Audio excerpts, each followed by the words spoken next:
আমার কাছে মনে হয় যে আমাদের শেকড়টাকে আমাদের জানা উচিত। আমরা 1971 সালে একটা স্বাধীনতা যুদ্ধ করেছি। সেই স্বাধীনতার 71 সালের স্বাধীনতা যুদ্ধ আমাদের অস্তিত্ব, আমাদের একটা নতুন দেশ দিয়েছে, ভূখণ্ড দিয়েছে, আমাদের সামনে অনেকগুলো সুযোগ সৃষ্টি করে দিয়েছে, আমাদেরকে বেঁচে থাকবার, সামনে এগিয়ে যাবার, আমাদের সন্তানদেরকে একটা সুন্দর ভবিষ্যৎ দেওয়া। এটা কিন্তু খুব জরুরি। দুর্ভাগ্যজনক ভাবে একটা গোষ্ঠী ওই 71-কে পিছনে ফেলতে চায়।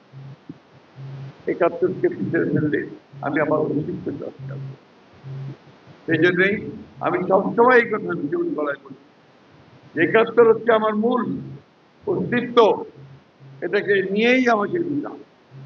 এখানে আমরা ওই 1971 সালে হিন্দু, মুসলমান, বৌদ্ধ, খ্রিস্টান সব একসাথে এক হয়ে আমরা স্বাধীনতা যুদ্ধ করি। এখানে ধর্মকে ব্যবহার করে মানুষকে বিভ্রান্ত করার চেষ্টা করা হচ্ছে, মিথ্যা প্রচারণা করা হচ্ছে, যেগুলো আপনারা আমাদের সার্বিকভাবে সিদ্ধান্ত নিতে ভুল হতে পারে।